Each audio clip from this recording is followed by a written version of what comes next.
سلامونه، ستړي مشئ. د نن شپې ساټکي مو په زندانونو کې له بشري حقونو څخه په سرغړونې د طالبانو تورنېدل. یوناما وایي په تیرو 19 میاشتو کې د طالبانو په زندانونو کې له بشري حقونو څخه د سرغړونې تر 1600 ډېرې قضیې ثبت کړي، خو طالبان یې ردوي. شکنجهشان همی بود که یک لین منفی شد در نوک پنجه پای خورد تو میدادن و اصلا میکنن یکی دیگهشان دور چکر بعد از در برق بابا میشود. د ملګرو ملتونو د عمومي اسامبلۍ دویمه ورځ د یو شمېر هیوادونو مشرانو په افغانستان کې د یوه ټولګډونه حکومت پر جوړېدو ټینګار وکړ او د 12 هیوادونو د بهرنیو چارو وزیرانو د ښځو پر وړاندې د طالبانو سیاستونه جنسیتي ځورونه بللې. په افغانستان کې د ترهګرو ډلو د فعالیتونو په اړه اندېښنې. د ایران او تاجکستان ولسمشرانو افغانستان کې له ترهګرۍ سره په مبارزه کې د همغږۍ لپاره د ګډو غونډو پر جوړولو ټینګار وکړ. او د ملګرو ملتونو د عمومي اسامبلۍ په دوهمه ورځ د 10 هیوادونو د مشرانو وینا. د امریکا ولسمشر د یوې خوندي نړۍ د لرلو لپاره د هیوادونو ترمنځ پیاوالي ټینګار وکړ. اوس هم بشپړ خبرونه، زه حسیبه اټکپاله یم. یوناما وایي د 2022 کال د جنورۍ له لومړۍ نیټې بیا د 2023 کال جولای تر 11 پورې د طالبانو په زندانونو کې له بشري حقونو د سرغړونې 1600 موردونه ثبت کړي دي، خو طالبانو بیا دا راپور رد کړی دی. د هغه څه په اړه د مخکینی حکومت د یو پوځي کیسه چې د طالبانو په زندان کې پرې تیر شوي دي، هغه نه غواړي چې نوم یې په راپور کې واخیستل شي. طالبانو نوموړی له مقاومت جبهې سره د لاس لرلو په تور نیولی او د استخباراتو څلوېښت ریاست ته لیږدولی و. هغه وایي د طالبانو په زندان کې له وهلو، ټکولو، برق ورکولو، نفس بندولو او نور ډول ډول تاوتریخوالي سره مخ شوی. دغه مخکینی پوځي وایي هره شپه له 2 تر 1 بجې وهل، ټکول او شکنجه کېده. نوموړی وایي د طالبانو په زندان کې داسې ښځې او ماشومان ولیدل چې د طالبانو لخوا نیول شوي وو. د دغه پوځي په وینا یو شمېر دغو میرمنو په زندان کې آن ولادت کړی و. دست پای یک جورچک می باشه و اینا وقتی که چی میکنن شکنجهشان همی بود که یک لین منفی شد در نوک پنجه پای خورد تو میدادن و اصلا میکنن یکی دیگهشان دور چکر بعد از در برق بابا میشودی تا که بیوش میشودی از فکر میرفت باز دوباره او سرت مینداختن که باوش میامدی باز دوباره با شکنجه یک قسمشی بود میکردن. نن چهارشنبه یوناما په یو راپور کې ویلي چې طالبانو د اعتراف اخیستو لپاره بندیان په برېښنایي شوک، نفس بندولو، فشار راوړلو، ګواښلو، د اوبو جبري څښلو او بدني وهلو ټکولو سره شکنجه کړي دي. یوناما د 2022 کال د جنورۍ له لومړۍ نیټې بیا د 2023 کال د جولای تر 11 پورې د طالبانو لخوا په زندانونو کې له بشري حقونو د سرغړونې 1400 موردونه ثبت کړي دي. دغه سازمان وایي چې 50% دغه سرغړونو کې شکنجه او نور چلندونه او یا ظالمانه او غیر انساني سپکوونکې سزاګانې شاملې دي. هغه مورد چې د یوناما په وینا د نیولو پر مهال د طالبانو د کورنیو چارو او استخباراتو په توقیف ځایونو کې شوي دي. د ملګرو ملتونو د بشري حقونو عالی کمشنرۍ په دې راپور کې ویلي چې شکنجه په هر ډول شرایطو کې منع ده. در ریاست 40 خانم‌ها بودن که حتی ولادت دادن اونجا، اطفال زیر سن هم بودن اونجا که از 2 ساله شروع تا 12 ساله هم اونجا بود که حدود 30 نفر یا 40 نفر مشترکای خرد بودن اونجا. خو یوناما د طالبانو د زندانونو د کارکوونکو او مسؤلینو د مسلکي کېدو پر اړتیا ټینګار کړی. یوناما له طالب چارواکو غوښتي دي چې د یو پیاوړي حقوقي چوکاټ لپاره ګام پورته کړي او د خپل سرو او له اغېزناکې قضایي څارنې پرته نیونو ته رسیدنه وکړي. طالبان گروهی هستند که خود از ناقضین حقوق بشر بودن و هیچگاه نمیتونن حقوق بشری را در افغانستان تطبیق بکنن. طالبان بر هیچ اصل و اصول حقوق بشری پابند نبود. د طالبانو ویاند ذبیح الله مجاهد د طالبانو په زندانونو کې د بندیانو د شکنجې په اړه د یوناما راپور رد کړ. هغه په یو اعلامیه کې ویلي دي چې د دوی په زندانونو کې څوک د بندیانو د وهلو ټکولو اجازه نه لري. که څه هم طالبانو واک ته د بیا رسېدو سره عمومي بخښنه اعلان کړه، خو یونما د بشري حقونو د څار بنسټ په ګډون د بشري حقونو نورو ادارو تل د طالبانو لخوا د مخکنیو پوځیانو د نیولو خبر ورکړی دی. همداراز د دغو ریپورټونو له مخې طالبانو په ځلونو معترضې میرمنې، خبریالان او نور د مدني ټولنې غړي نیولي دي. د ملګرو ملتونو په عمومي اسامبلۍ کې د یو شمېر هیوادونو مشرانو په افغانستان کې د یوه ټولګډونه حکومت پر جوړېدو ټینګار وکړ. د ترکیې ولسمشر وایي افغانستان له ستر بشري ناورین سره مخ دی او نړۍ د یوه ټولګډونه حکومت د جوړېدو هرکلی کوي. په ورته مهال د ایران ولسمشر هم په افغانستان کې د یوه ټولګډونه حکومت پر جوړولو ټینګار کوي. په همدې حال کې د ازبکستان ولسمشر خبرداری ورکوي چې له اوسنیو ننګونو سره د افغانستان یوازې پرېښودل به لویه تېروتنه وي. د قطر امیر په افغانستان کې د بشري حقونو په تامین او د ښځو د زده کړو او کار پر اړتیا ټینګار وکړ. نیویارک د ملګرو ملتونو عمومي اسامبله د افغانستان غږ د دوهم کال لپاره په دې لویه غونډه کې چوپ دی او سږ کال د افغانستان په استازیتوب هیڅ استازی پکې برخه نه لري، خو افغانستان لا هم د بحث او اندېښنو چورلیز دی. د عمومي اسامبلې په پیل کې د ملګرو ملتونو سرمنشي افغانستان د نړۍ د ناورینونو بیلګه ګڼي. اویا سلنه افغانان په جدي توګه بشردوستانه مرستو ته اړتیا لري. په افغانستان کې د ښځو او نجونو بشري حقونو ته بې پامي کیږي. د یو شمېر هیوادونو مشران دلته په افغانستان کې د ټولګډون دولت پر جوړېدو ټینګار کوي. د ایران او ترکیې د ولسمشرانو په شان چې وایي افغانستان سختې ورځې تېروي او د ټولګډونه دولت جوړېدل به د نړۍ له مثبت غبرګون سره مخ شي. په ټولګډونه دولت د موقت حکومت بدلول چې په هغې کې د ټولنې ټولې پرګنې په منصفانه توګه استازیتوب ولري د افغانستان لپاره به لاره هواره کړي او په نړیوال ډګر کې به له مثبت هرکلي سره مخ شي. ایران بر دولت فراگیر و ضرورت رعایت حقوق همه طوایف، قومیت‌ها و مذاهب در این کشور تأکید دارد. در عین حال اقدام عاجل بین‌المللی برای رسیدگی به بحران فوری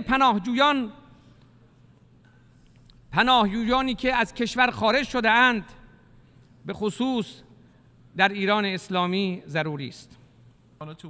د قطر امیر چې ظاهرا له طالبانو سره نږدې اړیکې لري په افغانستان کې د ښځو د زده کړو او کار پر اړتیا، د بشري حقونو او لږکیو د حقونو پر خوندیتوب او همداراز د بشري مرستو پر دوام ټینګار کوي. وفيما يخص الوضع في افغانستان، د افغانستان د وضعیت په اړه موږ د نړیوالو هڅو همغږۍ او له ملګرو ملتونو اړوندو هیوادونو سره د خبرو اسانتیا ته دوام ورکوو. د افغانستان پر موقت دولت سربیره د دوحې پر هوکړې د درېدو په اړه د ډاډمنتیا، د تېروتنو د تکرار د مخنیوي او په یو انساني ناورین د افغانستان د بدلیدو او د ترهګرو په امن پټنځای د بدلیدو د مخنیوي لپاره. د ازبکستان ولسمشر د ملګرو ملتونو په عمومي اسامبله کې خبرداری ورکړ چې له اوسنیو ستونزو سره د افغانستان یوازې پرېښودل به یوه لویه تېروتنه وي. خلقاره خفسزلیک افغانستاندagi د افغانستان بدلونونه په مستقیم ډول پر نړیوال امنیت اغیز لري. دا هیواد له نوي وضعیت سره مخ دی او د افغانستان مسلې د حل لپاره ځانګړې تګلارې ته اړتیا لري. له خپلو ستونزو سره د افغانستان یوازې پرېښودل به لویه تېروتنه وي. بې پامي، انزوا او د بندیزونو لګول یوازې هغه ستونزې زیاتوي چې د افغانستان عادي وګړي ورسره مخ دي. بشري ناورین ته پاملرنه او د افغانستان له خلکو سره مرسته د ملګرو ملتونو په عمومي اسامبله کې د ځینو هیوادونو د مشرانو د ویناو مهم ټکي وو. زما همکار نازیه هاشمیار په ملګرو ملتونو کې د افغانستان د استازولۍ سرپرست نصیر احمد فایق سره مرکه کړې. بشپړې ګورو.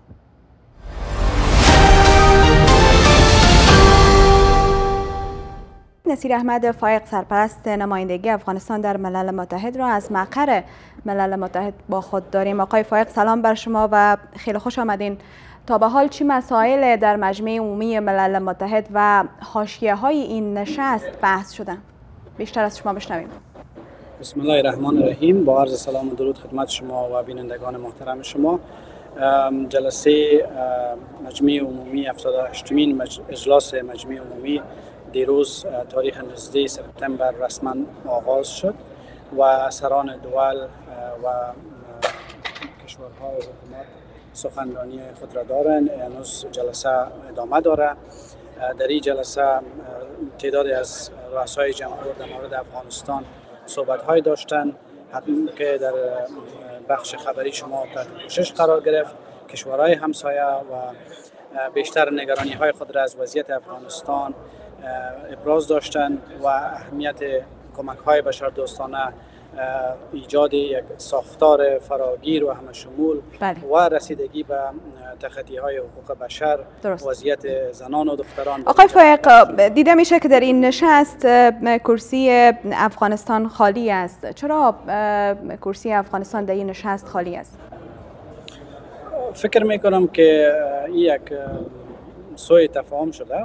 کرسی افغانستان نیست، بلکه بسیاری از کرسی ها در جریان مجمع عمومی نظر به ضرورت میتونه خالی باشه. رؤسای جمهور و یا نمایندگان کشورها میتونن بیرون شوند به خاطر ملاقات های دو جانبه، به خاطر اشتراک به جلسات حاشیوی و ما هم در جریان امور لحظه. یعنی شما حضور داشتین به نمایندگی از افغانستان در این نشست؟ نمایندگی دائمی در جلسات مجمع عمومی اسامبله حضور داره، ولی ما دیروز در یک نشست حاشیوی بسیار مهم در مورد افغانستان مصروف بودیم و در اونجا اشتراک داشتیم که در اونجا بیشتر از 12 رئیس جمهور، وزرای خارجه اشتراک داشتن در مورد تبعیض نظاممند د زنان و دختران در افغانستان بود و در اونجا اعلامیه. آیا آقای فایق شما هم گفتین که این کرسی خالی نیست، پس شما هم سخنرانی خواهید داشت، درست؟ خب به اساس ترتیب لیست سخنرانا، لیست برنامه سخنرانی هفته آینده هست و ما تلاش داریم که در حضور داشته باشیم و در کنار از او شورای امنیت سازمان ملل متحد هفته آینده هم در مورد افغانستان جلسه داره و همزمان است با بیانیه افغانستان در مجمع عمومی و ما ببینیم که چگونه میتونیم مهمترینش انتخاب کنیم و در اشتراک کنیم و صدای افغانستان رو داشته باشیم. آقای فایق، حالا سوال اینجاست، موضوع اپارتاید جنسیتی موضوعی است که در اواخر بیشتر بحث شده. آیا کدام احتمال وجود داره به این که ملل متحد اقدام بکنه برای رسمیت شناسی اپارتاید جنسیتی در افغانستان از سوی طالبان؟ بحث اپارتاید جنسیتی و آزار و اذیت و تبعیض نظاممند علیه زنان و دختران در افغانستان یک بحث حقوقی و یک بحث جدی است در مورد افغانستان و خوشبختانه که هم در سطح ملی و هم در سطح بین المللی مطرح شده. در سازمان ملل متحد همین مطرح است. ما هم جلسه را به تاریخ 22 در مورد تبعیض جنسیتی و آپارتاید جنسیتی در مورد زنان و دختران افغانستان داریم و در اونجا نمایندگان زنان افغانستان اشتراک و سخنرانی خواهد داشتن و این یک بحث مهم است. امیدوار هستیم که این به رسمیت شناخته شود. تلاش ما هم است و به خاطر تغییر وضعیت و همچنان به خاطر اعمال فشار بالای طالبان به خاطر درست. آقای فایق، به عنوان آخرین سوال، آیا مهلت از این که تحریم سفرهای مقامهای طالبان همچنان از سوی ملل متحد تمدید شود در این نشست بحث شده یا هم پرداخته شده یا خیر؟ خب در مجمع عمومی و نشست‌های حاشیه‌ای از او به اساس اجندای مشخص مطرح میشه و در مجمع عمومی اکثرا رؤسای جمهور کشورها پالیسی‌ها و استراتژی‌های ملیشان بیان میکنن، نگرانی‌هایشان، ولی در بحث‌های حاشیه‌ای که جلسات وزرا هست، جلسات وسط عالی رتبه هست، اجندای مشخص داره، ولی در ضمن بحث‌هایی که در مورد افغانستان مطرح میشه همیشه خواسته ها از جانب افغانستان انعکاس داده شده تا بتونن به عنوان یک ابزار فشار بالای طالبان استفاده شود و مانع سیاست‌های ضد بشریشان شود و همچنان تغییر در پالیسی هایشان در افغانستان. بسیار تشکر آقای نصیر احمد فایق، سرپرست نمایندگی افغانستان در ملل متحد که از مقر ملل متحد شما را با خود داشتیم در برنامه. ممنون.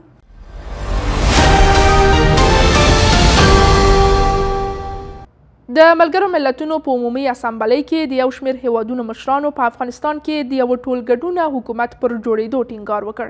د ترکیې ولسمشر وایي افغانستان له ستر بشري ناورین سره مخ دی او نړۍ د یو ټولګډونه حکومت د جوړېدو هرکلی کوي. په ورته مهال د ایران ولسمشر هم په افغانستان کې د یو ټولګډونه حکومت پر جوړولو ټینګار کوي. په همدې حال کې د ازبکستان ولسمشر خبرداری ورکوي چې له اوسنیو ننګونو سره د افغانستان یوازې پرېښودل به لویه تېروتنه وي. د قطر امیر په په افغانستان کې د بشري حقونو په تامین او د ښځو د زده کړو او کار پر اړتیا ټینګار وکړ. د ملګرو ملتونو د عمومي اسامبلۍ په غونډه کې د لوګ ازمبروک د بهرنیو چارو وزیر د فرانسې، جرمني، هسپانیا، بلجیم او ډنمارک په ګډون د نړۍ د 12 هیوادونو د بهرنیو چارو وزیرانو د ناستې کوربهتوب وکړ او د افغانستان د ښځو د وضعیت په اړه سلا مشورې وکړې. د دې ناستې په وروستۍ اعلامیه کې راغلي چې طالبانو له بیا ځلې واکمنېدو راهیسې افغان ښځې او نجونې په تدریج سره خپل حقونه او ازادۍ له لاسه ورکړي دي. دوی د ښځو خلاف د طالبانو محدودیتونه سیستماتیک تبعیض بولي چې ښایي د بشریت ضد خلاف جنایت باندې بدل شي. د کاناډا د بهرنیو چارو وزیر هم د ملګرو ملتونو په عمومي اسامبلۍ کې د ښځو او نجونو په ملاتړ غږ پورته کړ او ویې ویل نړۍ باید د طالبانو د کړنو پر وړاندې چوپه خوله پاتې نه شي. موږ په افغانستان کې د بشري حقونو د وضعیت په هکله د نړیوالې ټولنې اندېښنې شریکوو. په تیره بیا هغه مسایل چې د ښځو او نجونو د زده کړو او کار اړوند دي. موږ افغانستان کې د سرپرست حکومت سره د دغو موضوعګانو د شریکولو خپلو هڅو ته دوام ورکوو. د پاکستان د بهرنیو چارو وزیر هم په افغانستان کې د بشري حقونو وضعیت د اندېښنې وړ بولي. اویا سلنه افغانان په جدي توګه بشردوستانه مرستو ته اړتیا لري. په افغانستان کې د ښځو او نجونو بشري حقونو ته بې پامي کیږي. افغان ښځې او نجونې هم وایي چې د طالبانو تر واک لاندې ژوند څخه تر پوزې راغلي دي. امروز امید و آرزویی را که در ذهن و در دل و در مغز و در مفکورهشان بودن این در حقیقت یعنی ضرب صفر شدن و امروز هیچ امیدی وجود ندارد برای از اینکه یعنی اهداف و پلان و برنامه‌هایشان را عملی کنند. د 12 هیوادونو د بهرنیو چارو وزیرانو په ناست د 12 هیوادونو د بهرنیو چارو وزیرانو په اعلامیه کې راغلي چې د طالبانو له واکمنۍ راهیسې افغان ښځې او نجونې په تدریج سره د طالبانو د مشرتابه د یو لړ فرمانونو پر بنسټ له آزاده ژوند څخه حذف شوي چې د دوی په آن د ښځو پر جسمي او رواني وضعیت ورانوونکې اغیزې لري او له طالبانو غواړي چې په دې اړه ځواب ویونکي شي. د ایران او تاجکستان ولسمشرانو د ملګرو ملتونو د غونډې په څنډه کې په افغانستان کې د ترهګرو پر فعالیتونو اندېښنه څرګنده کړې. د ایران د ولسمشرۍ ماڼۍ ویلي دي چې ابراهیم رئیسي او امام علي رحمان له ترهګرۍ سره د مبارزې او په افغانستان کې د ثبات د ټینګښت په برخه کې د همغږۍ د زیاتولو لپاره د ګاونډیو هیوادونو د بهرنیو چارو د وزیرانو د ګډې غونډې پر جوړولو ټینګار کړی دی. له بلې خوا د افغانستان لپاره د امریکا ځانګړي استازي ټام ویسټ د پاکستان له موقت بهرني چارو وزیر سره په نیویارک کې کتلي دي. د پاکستان د بهرنیو چارو وزیر ویلي دواړو لوریو د یوې دوامداره سولې ته د افغانستان د رسیدو لپاره د همکارۍ پر دوام هوکړه کړې. د ملګرو ملتونو د عمومي اسامبلې په څنډه کې د افغانستان د دوو ګاونډیو هیوادونو ایران او تاجکستان د ولسمشرانو لیدنه. د ایران ولسمشرۍ دفتر ویلي چې د ایران او تاجکستان ولسمشرانو افغانستان کې د ترهګرو له فعالیته اندېښنه څرګنده کړې او دواړه لوري په افغانستان کې د ثبات راوستلو او له ترهګرۍ سره د مبارزې په برخه کې د همغږۍ زیاتولو لپاره د ګاونډیو هیوادونو د بهرنیو چارو وزیرانو ترمنځ ناسته یوه اړتیا ګڼي. دلته د امریکا په هیډسن انسټیټیوټ کې د امریکا د کانګرس غړی مایک والټس هم د طالبانو تر ولکې لاندې افغانستان کې د داعش خراسان څانګې او القاعدې ډلې د فعالیتونو له زیاتېدو اندېښنه څرګندوي او وایي مقاومت جبهې ته ورته د طالبانو ضد وسلوالو ځواکونو څخه باید ملاتړ وشي. اوس افغانستان کې څه لرو؟ په هر حال موږ له سمندرونو څخه هم لاسرسی درلود. موږ هیڅ نه لرو. موږ په سیمه کې هیڅ هډه نه لرو. زموږ ځای ملاتړي اوس مهال چې خبرې کوو تر څارنې لاندې دي. موږ د یو دولت واک نه لرو چې د یو بل ترڅنګ کار وکړي. په رښتیا چې ډېر له خطره ډک وضعیت دی او معلوماتي ټولنه له دې پلوه چې داعش او القاعده پر موږ د برید تابعه لري درېدلې ده. د مقاومت جبهې د بهرنیو اړیکو مسؤل هم وایي تر 100 زیاتې ترهګریزې ډلې په افغانستان کې فعالیت لري او د طالبانو تر واکمنۍ لاندې افغانستان څخه د نړیوالې ترهګرۍ ګواښ لا هم شته. په داسې شرایطو کې چې طالبان د ترهګریزو ډلو له فعالیته انکار کوي او وایي چې د کوم هیواد پر ضد هیڅ ډلې ته د فعالیت اجازه نه ورکوي. له بلې خوا د افغانستان لپاره د امریکا ځانګړي استازي ټام ویسټ د پاکستان له موقت د بهرنیو چارو وزیر سره په نیویارک کې کتلي دي. د پاکستان د بهرنیو چارو وزیر ویلي دواړو لوریو یوې دوامداره سولې ته د افغانستان د رسیدو لپاره د همکارۍ پر دوام هوکړه کړې ده. نن د سنبل 9 12 کاله وړاندې په همدې ورځ د هیواد پخوانی جهادي مشر او پخوانی ولسمشر برهان الدین رباني د یوه ځانمرګي برید په پایله کې ترور شو. له دې پیښې 12 کاله وروسته هم د برهان الدین رباني د ترور پټ اړخونه لا روښانه نه دي. پخوانی ولسمشر حامد کرزي د مخکني دولت د ملي روغې جوړې د عالي شورا رئیس عبدالله او د جمعیت اسلامي ګوند رئیس صلاح الدین رباني په ګډون سیاستوالو په جلا جلا اعلامیو کې د برهان الدین رباني د کړنو یادونه کړې ده. برهان الدین رباني د لږ تر لږه وروستیو 3 لسیزو د جګړې او سیاست د ډګر وتلی څیره او د جمعیت اسلامي ګوند بنسټي ښودونکی و. هغه په 1992 کال کې د نجیب الله حکومت له سقوط وروسته د افغانستان د ولسمشر په توګه وګمارل شو. په 2001 کال کې د طالبانو د واکمنۍ له پرځېدو وروسته ښاغلی رباني پخوانی ولسمشر حامد کرزی واک ته ورساوه. به لحاظ مناسبات اجتماعی در عین حالی که رهبری و مدیریت یک جریان سیاسی و حزبی را به عهده داشت، اما یک نقطه پیوند دهنده میان اقوام مطرح بود، یک نقطه قابل اتکا و یک محور برای وحدت بود. ویژگی بارز دیگری استاد ربانی جمع میان اخلاق و سیاست بود. ښاغلی رباني د هیواد د پخواني ولسمشر حامد کرزي د ولسمشرۍ پر مهال د سولې عالي شورا د رئیس په توګه وټاکل شو، خو د 1990 کال د وږي په 12مه د کابل وزیر اکبر خان سیمه کې د یو ځانمرګي بریدګر لخوا چې د مخکیني دولت د امنیتي ادارو د راپور له مخې د طالبانو پیغام راوړونکي په توګه راغلی و ترور شو. له دې پیښې 12 کاله وروسته د برهان الدین رباني د ترور پټ اړخونه لا نه دي روښانه. معصوم ستانکزی چې هغه مهال د سولې عالي شورا د دارالانشا رئیس و، موږ ته ویلي چې استاد رباني د طالبانو له دغه پیغام رسونکي سره د کتنې لپاره د هغه له تماس وروسته د ایران سفر نیمګړی پرېښود او کابل ته راستون شو. د ښاغلي ستانکزي په وینا بریدګر ځان هدایت الله معرفي کړی او ویلي و چې د ښاغلي رباني لپاره د طالبانو له مشرتابه شورا څخه یو غږیز پیغام لري. تو به حساب بررسی‌های زیادی را که در این قسمت انجام دادیم در این معلوم شدن که در اینجا دست‌های مختلف دست داشتن. طالبان یک وسیله بودند در پالوی از او استخبارات پاکستان و در عین زمان شبکه‌هایی که به حساب همراه طالبان همکاری داشتن با شمول القاعده در اکثر حملاتی که به حساب بسیار پیچیده و مغلق طراحی شده بودند در او دست داشت. د سولې عالي شورا د دارالانشا د پخواني رئیس د ښاغلي ستانکزي د څرګندونو له مخې ځانمرګي بریدګر چاودېدونکي توکي په خپله لونګۍ کې ځای پر ځای کړي وو او د ستړي مشي پر مهال یې وچاودول. د ریپورټونو له مخې د ښاغلي ستانکزي په ګډون په دې پیښه کې 15 تنه ټپیان شوي وو. په تیرو 12 کلونو کې دا ټول معلومات لاس په لاس شوي، خو دا چې کومو کسانو لخوا ځانمرګي بریدګر ښاغلي رباني ته د رسېدو همکاري کړې، د دې برید پلانونکي څوک تر اوسه روښانه نه ده. له دې سره د پخواني ولسمشر حامد کرزي د مخکیني دولت د روغې جوړې د عالي شورا رئیس عبدالله او د جمعیت اسلامي ګوند رئیس صلاح الدین رباني په ګډون سیاستوالو په جلا جلا اعلامیو کې د استاد برهان الدین رباني د کړنو یادونه کړې ده.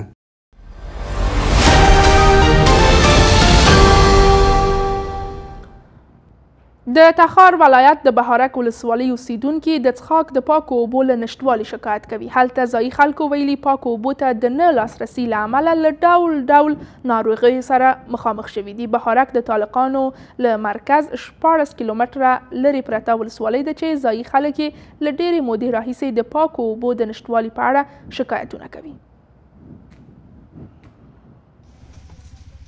دلته د تخار ولایت په بهارک ولسوالۍ کې د پاکو اوبو نشتون یو له تر ټولو لویو ننګونو څخه ده چې له کلونو راهیسې د دې سیمې اوسیدونکي ترې کړېږي.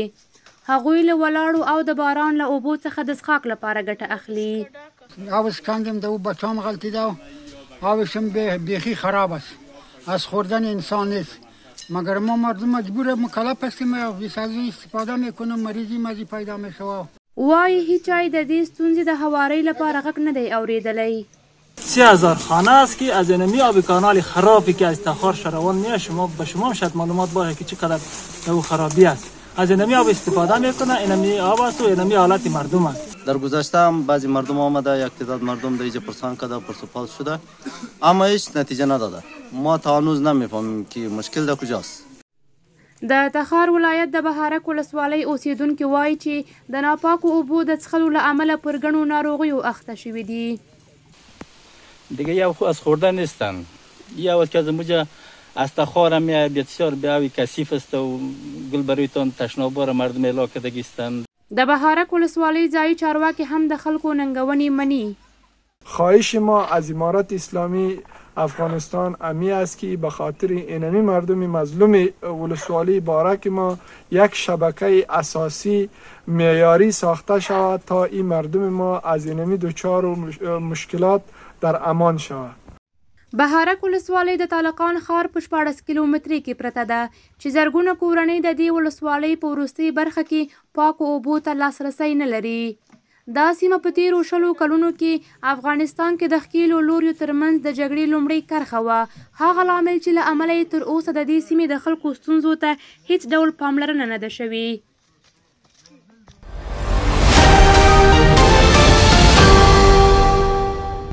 د ملګرو ملتونو 88 عمومي اسامبلۍ د څه باندې 20 هیوادونو د مشرانو په ویناو سره د دویمې ورځې لپاره هم دوام وکړ. د دې غونډې په څنډه کې د هیوادونو مشرانو هم یو له بل سره لیدکاته کړي. د ملګرو ملتونو د عمومي اسامبلۍ دوهمه ورځ د بېلابېلو هیوادونو د مشرانو په وینا سره پیل شو. ټاکل شوې تر اخرې ورځې د 20 هیوادونو مشران ویناوې وکړي. دغه ورځ د ختیځې افریقا د یوه هیواد سیشل ولسمشر په وینا پیل شوه. د فلیپین، اکوادور، جنوبي کوریا او تاجکستان ولسمشران هم د ویناوالو په ډله کې دي. د دې غونډې په یوه څنډه کې لیدنې هم شوي دي. یو له دغو لیدنو د امریکا ولسمشر جو بایډن یو ځل بیا د هیوادونو ترمنځ پر یووالي ټینګار وکړ. موږ د اونۍ په همغه پیل کې د فارس خلیج د همکارۍ له شورا سره خورا ګټوره ناسته لرله او اوس یو فرصت دی چې یو څه ژور او حتی په یمن کې د سولې د پرمختګ لپاره زموږ د ګډې ژمنې لپاره له یو بل سره ځانګړی وخت ولرو. په بله لیدنه کې د اسرایلو لومړي وزیر بنیامین نتنیاهو د ترکیې له ولسمشر سره وکتل. په همدې حال کې د غونډې په څنډه کې د یو شمېر هیوادونو د بهرنیو چارو وزیرانو هم وکتل. زما په اند دا یوه تاریخي شیبه ده چې د منځنۍ اسیا او امریکا ترمنځ د کلونو نږدې همکارۍ پر بنسټ رامنځته شوې. د همکاري د واکمنۍ، خپلواکۍ او ځمکنۍ بشپړتیا لپاره زموږ د ګډې ژمنې پر بنسټ ولاړه ده. دا په داسې حال کې ده چې د چهارشنبې په ورځ د ملګرو ملتونو په غونډه کې د هیوادونو مشرانو له ګډو ننګونو سره د مبارزې په برخه کې د هیوادونو ترمنځ پر یووالي ټینګار کړی دی. او څو لاند بهرني خبرونه مو د آذربایجان د دفاع وزارت تاییدوي چې د ناګورنو قرهباغ په غرنۍ سیمه کې د ارمنستان له قومي ځواکونو سره د اوربند په اړه هوکړې ته رسېدلی دی. دغه وزارت وایي په ناګورنو قرهباغ کې د ارمنستان ځواکونو هوکړه کړې چې خپلې وسلې پر ځمکه ږدي، خپلې جنګي پوستې او پوځي مرکزونه پرېږدي او په بشپړه توګه خالصه کېږي. د دغه وزارت په وینا ټولې وسلې او درانه تجهیزات د آذربایجان پوځ ته د سپارل کېدو په حال کې دي. دا په داسې حال کې ده چې نن چهارشنبه په لسګونو کسانو د هغه ازري عسکر د جنازې په مراسمو کې ګډون وکړ چې ویل کېږي د هغه وژل کېدل د ناګورنو قرهباغ د وروستۍ جګړې لامل شوی دی. د ایټالیا لومړی وزیره جورجیا ملونی وایي په خپل هیواد کې به د کډوالو د کړکېچ د حل لپاره له نړیوالو د مرستې غوښتنه وکړي او دا یې د غلامۍ بربریت په څیر یوه مسله یاده کړه. ټاکل شوې ملونی د پنجشنبې په ورځ د ملګرو ملتونو عمومي غونډې ته په دې اړه وینا وکړي. دا په داسې حال کې ده چې تېره اونۍ شاوخوا 10,000 کډوال د ایټالیا سویلي لامپدوزا ټاپو ته ورسېدل او د کارپوهانو په وینا دې کار د ملوني ښي اړخي باور ته زیان ورساوه چې تېر کال د غیر قانوني کډوالۍ د مخنیوي په ژمنې ولسمشرۍ ته ورسېده. د سیکانو د بیلتون غوښتونکو مشر او د هند د پوځ د یو جګپوړي جنرال د وژلو په اړه د کاناډا له ادعاو سره هممهاله هند وایي چې د هند او کاناډا ترمنځ دفاعي اړیکې د دواړو هیوادونو ترمنځ د ډیپلوماتیکو شخړو له امله نه دي اغېزمنې شوي. د هند د پوځ د ستراتیژیکو پلانونو عمومي رئیس ابینا رای دا څرګندونې د هند اقیانوس پوځي سرمشریزې لپاره د چمتووالي په غونډه کې وکړې چې ټاکل شوې راتلونکې اونۍ ترسره شي. د یو سیک بیلتون غوښتونکي مشر وژل کېدو د هند او کاناډا ترمنځ اړیکې ترنګلې کړې دي تر دې چې دواړو هیوادونو خپل ډیپلوماتان راوویستل.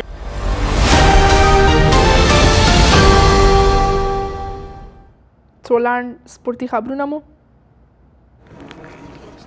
مانچستر نن چهارشنبه خپلې لوبې د اروپا اتلانو لیګ کې جرمني ته د سفر سره پیل کړې چیرې چې دوی به د بونډسلیګا له اتلانو بایر مونیخ سره مخامخ شي. دغه لوبډله په غوره لیګ کې د خپل تر ټولو بد پړاو له زغملو وروسته له 5 لوبو نه په یوازې 6 امتیازونو له یو سخت ماموریت سره مخ کیږي.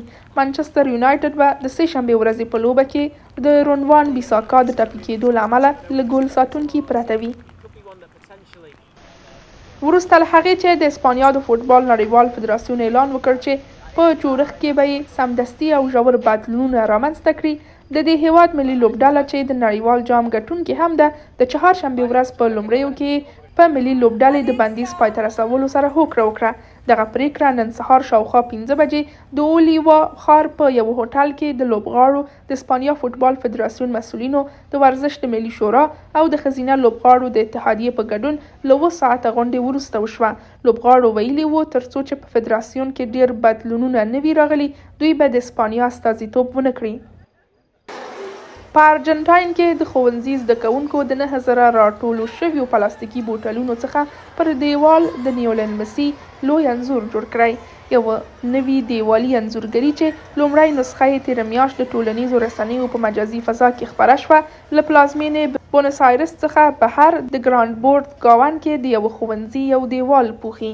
د دې ښوونځي ښوونکي وایي چې لسګونه زده کوونکو په ساعتونو په لیوالتیا سره کار وکړ څو دغه هنري اثر جوړ کړي. دا د دې مهال خبرونه له ملتیا مو مننه. له تاسو غواړم چې د لا ډیرو تازه او کره خبرونو لپاره د آمو ویب پاڼې ته ورشئ. ښه شپه.